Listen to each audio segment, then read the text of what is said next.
안녕하세요. 아이시입니다. 오늘은 2005년 6월 12일 스티브 잡스가 생전에 스탠포드 대학 졸업식에서 졸업생들에게 해줬던 연설문 준비를 했습니다. 지금도 여전히 사람들의 입에 오르내릴 정도로 인상 깊은 내용이죠. 사회에 막 발을 내딛는 사람이나 큰 좌절을 겪은 사람들에게도 도움이 될 만한 내용이 있어서 준비를 해봤습니다. 먼저 세계 최고의 명문으로 꼽히는 이곳에서 여러분들의 졸업식에 참석하게 된 것을 영광으로 생각합니다. 저는 대학을 졸업하지 못했습니다. 솔직히 태어나서 대학교 졸업식을 이렇게 가까이서 보는 것은 처음입니다.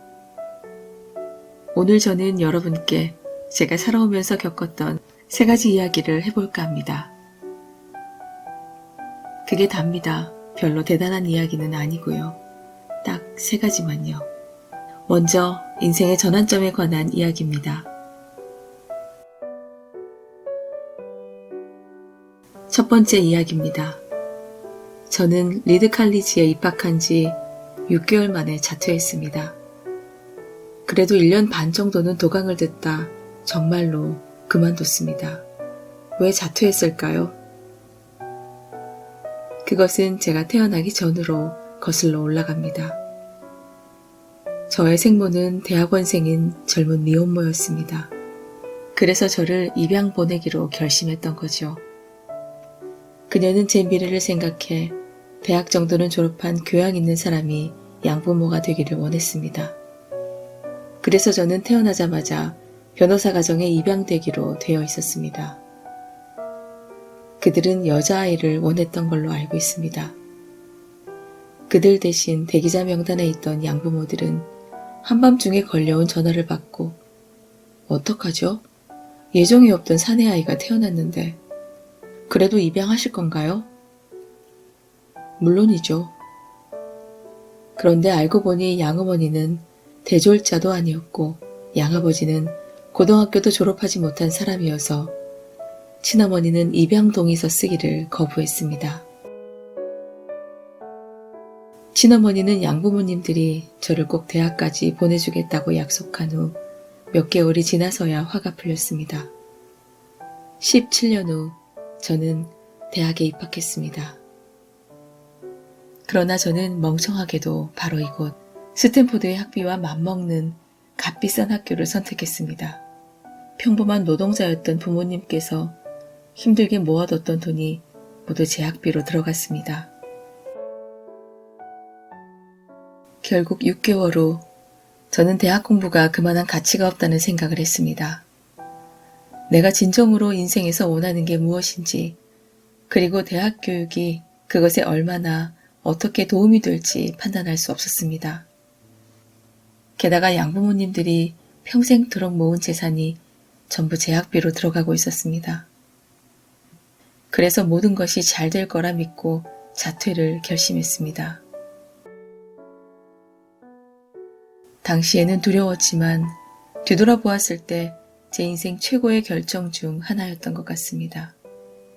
자퇴한 순간 흥미없던 필수 과목들을 듣는 것은 그만두고 관심 있는 강의만 들을 수 있었습니다. 그렇다고 꼭 낭만적인 것만도 아니었습니다. 저는 기숙사에 머물 수 없기 때문에 친구 집 마룻바닥에서 자기도 했고 한 병당 5센트씩 하는 코카콜라 빈병을 팔아서 먹을 것을 사기도 했습니다.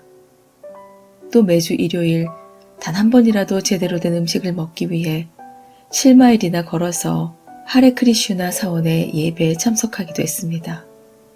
맛있더군요.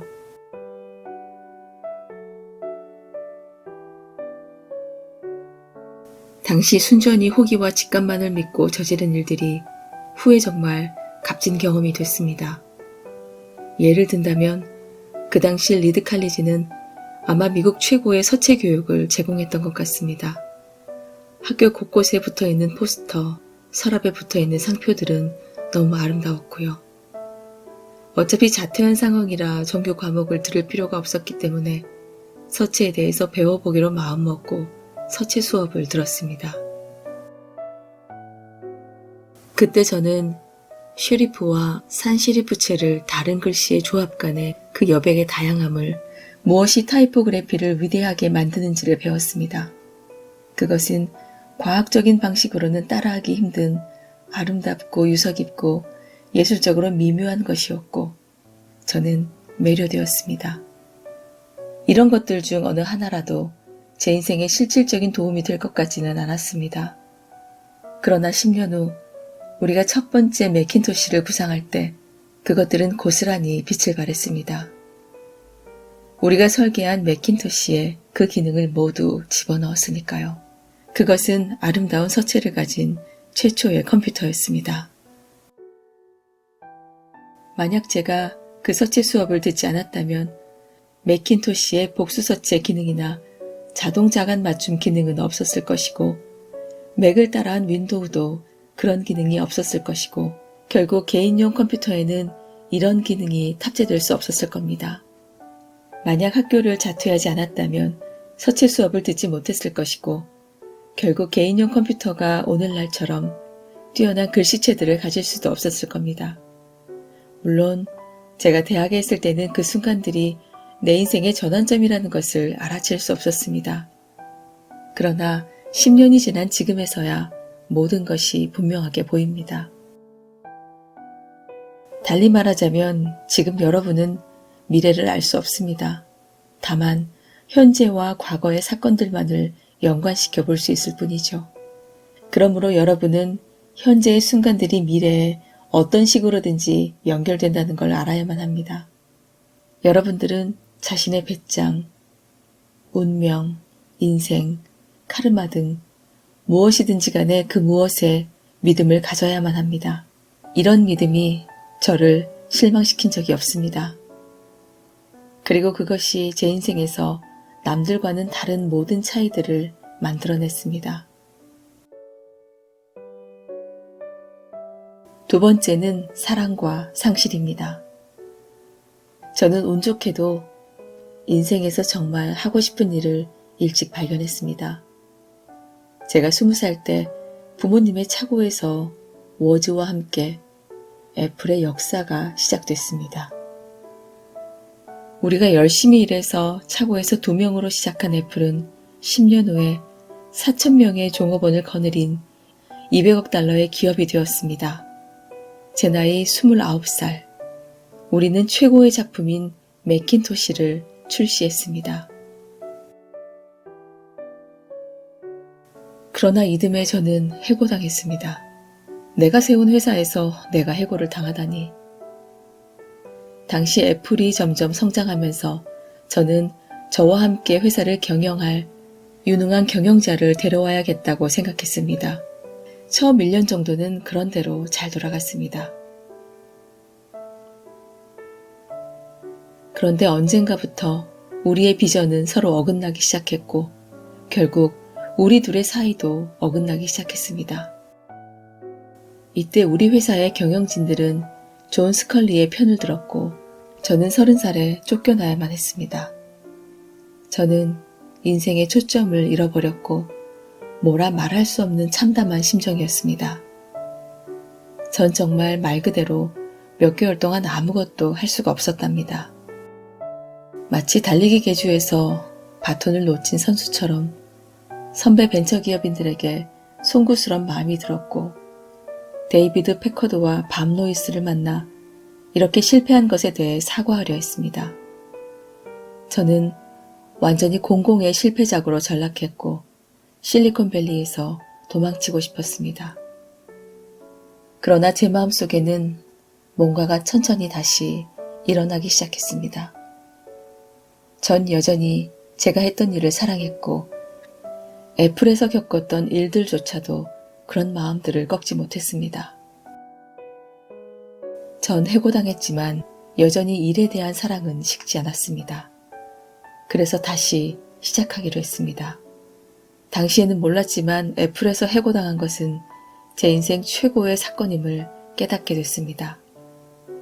그 사건으로 인해 저는 성공이란 중압감에서 벗어나서 초심자의 마음으로 돌아가 자유를 만끽하며 내 인생 최고의 창의력을 발휘하는 시기로 갈 수 있게 됐습니다. 이후 5년 동안 저는 넥스트, 픽사를 만들고 그리고 지금 제 아내가 되어준 그녀와 사랑에 빠졌습니다. 픽사는 세계 최초의 3D 애니메이션 토이스토리를 시작으로 지금은 가장 성공한 애니메이션 제작사가 되었습니다. 세기의 사건으로 평가되는 애플의 넥스트 인수와 저의 애플로 복귀 후 넥스트 시절 개발했던 기술들은 현재 애플의 르네상스의 중추적인 역할을 하고 있습니다. 또한 로렌과 저는 행복한 가정을 꾸리고 있습니다. 애플에서 해고당하지 않았다면 이런 기쁜 일들 중 어떤 한 가지도 겪을 수도 없었을 것입니다. 정말 독하고 쓰디쓴 약이었지만 이게 필요한 환자도 있는가 봅니다. 때로 인생이 당신의 뒤통수를 때리더라도 결코 믿음을 잃지 마십시오. 저는 반드시 인생에서 해야 할 제가 사랑하는 일이 있었기에 반드시 이겨낸다고 확신했습니다. 당신이 사랑하는 것을 찾아보세요. 사랑하는 사람이 내게 먼저 다가오지 않듯 일도 그런 것이죠.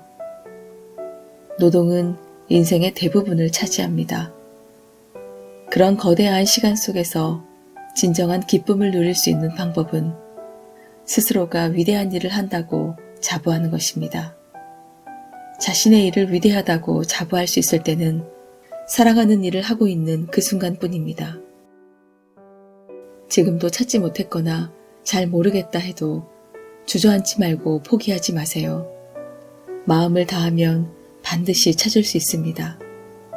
일단 한번 찾아낸다면 서로 사랑하는 연인들처럼 시간이 가면 갈수록 더욱더 깊어질 것입니다.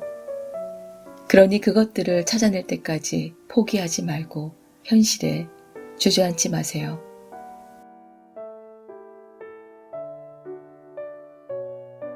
세 번째는 죽음에 관한 것입니다. 17살 때 이런 경구를 읽은 적이 있습니다. 하루하루를 인생의 마지막 날처럼 산다면 언젠가는 바른 길에 서 있을 것이다. 이 글에 감명받은 저는 그 후 50살이 되도록 매일 아침 거울을 보면서 자신에게 묻곤 했습니다. 오늘이 내 인생의 마지막 날이라면 지금 하려고 하는 일을 할 것인가? 아니요라는 대답이 계속 나올수록 다른 것을 해야 한다는 걸 깨달았습니다. 인생의 중요한 순간마다 곧 죽을지도 모른다는 사실을 명심하는 것이 저에게는 가장 중요한 도구가 됩니다. 왜냐고요? 외부의 기대, 각종 자부심과 자만심, 수치스러움과 실패에 대한 두려움들은 죽음을 직면해서는 모두 떨어져 나가고 오직 진실로 중요한 것들만 남기 때문입니다. 죽음을 생각하는 것은 무엇을 잃을지도 모른다는 두려움에서 벗어나는 최고의 길입니다. 여러분들이 지금 모두 잃어버린 상태라면 더 이상 잃을 것도 없기에 본능에 충실할 수밖에 없습니다. 저는 1년 전쯤 암 진단을 받았습니다. 아침 7시 반에 검사를 받았는데 이미 췌장에 종양이 있었습니다. 그 전까지는 췌장이라는 게 뭔지도 몰랐는데요. 의사들은 길어야 3개월에서 6개월이라고 말했습니다. 주치의는 집으로 돌아가 신변 정리를 하라고 했습니다. 죽음을 준비하라는 뜻이었죠. 그것은 내 아이들에게 10년 동안 해줄 수 있는 것을 몇 달 안에 다 해치워야 된다는 말이었고, 임종시에 사람들이 받을 충격이 덜하도록 매사를 정리하란 말이었고, 작별 인사를 준비하라는 말이었습니다. 저는 불치병 판정을 받았습니다. 그날 저녁 위장을 지나 장까지 내시경을 넣어서 암세포를 채취해 조직검사를 받았습니다. 저는 마취 상태였는데 나중에 아내가 말해주길 현미경으로 세포를 분석한 결과 치료가 가능한 아주 희귀한 췌장암으로서 의사들까지도 기뻐서 눈물을 글썽였다고 합니다. 저는 수술을 받았고 지금은 괜찮습니다. 그때만큼 제가 죽음에 가까이 가본 적은 없는 것 같습니다. 또한 앞으로도 수십 년간은 그렇게 가까이 가고 싶지 않습니다. 이런 경험을 해보니 죽음이 때론 유용하다는 것을 머리로만 알고 있을 때보다 더 정확하게 말할 수 있습니다. 아무도 죽길 원하지 않습니다. 천국에 가고 싶다는 사람들조차도 그곳에 가기 위해 죽고 싶어 하지는 않죠. 그리고 여전히 죽음은 우리 모두의 숙명입니다. 아무도 피할 수 없죠. 그리고 그래야만 합니다. 왜냐하면 삶이 만든 최고의 발명이 죽음이니까요. 죽음은 인생들을 변화시킵니다. 죽음은 새로운 것이 헌 것을 대체할 수 있도록 만들어줍니다. 지금의 여러분들은 그 중에 새로움이란 자리에 서 있습니다. 그러나 언젠가 머지않은 때에 여러분들도 새로운 세대들에게 그 자리를 물려줘야 할 것입니다. 너무 극적으로 들렸다면 죄송하지만 사실이 그렇습니다. 여러분들의 삶은 제한되어 있습니다. 그러니 낭비하지 마십시오. 도그마에 얽매이지 마십시오. 타인의 소리들이 여러분들 내면의 진정한 목소리를 방해하지 못하게 하세요. 그리고 가장 중요한 것은 마음과 영감을 따르는 용기를 가지는 것입니다. 이미 마음과 영감은 당신이 진짜로 무엇을 원하는지 알고 있습니다. 나머지 것들은 부차적인 것이죠. 제가 어릴 때 제 나이 또래라면 다 알만한 지구백과란 책이 있었습니다. 여기서 그리 멀지 않은 멀로파크에 사는 스튜어트 브랜드란 사람이 쓴 책인데 자신의 모든 걸 불어넣은 책이었지요. PC나 전자출판이 존재하기 전인 1960년대 후반이었기 때문에 타자기, 가위, 플로라이드로 그 책을 만들었습니다. 35년 전에 책으로 된 구글이라고나 할까요? 그 책은 위대한 의지와 아주 간단한 도구만으로 만들어진 역작이었습니다. 스튜어트와 친구들은 몇 번의 개정판을 내놓았고 수명이 닿을 때쯤엔 최종판을 내놓았습니다. 그때가 70대 중반, 제가 여러분 나이대였죠. 최종판의 뒤쪽 표지에는 이른 아침 시골길 사진이 있었는데 아마 모험을 좋아하는 사람이라면 히치하이킹을 하고 싶다는 생각이 들 정도였죠. 그 사진 밑에는 이런 말이 있었습니다. 배고픔과 함께 어리석음과 함께. 그것이 그들의 마지막 작별 인사였습니다. 저는 이제 새로운 시작을 앞둔 여러분들이 여러분의 분야에서 이런 방법으로 가길 원합니다. 배고픔과 함께 어리석음과 함께. 감사합니다.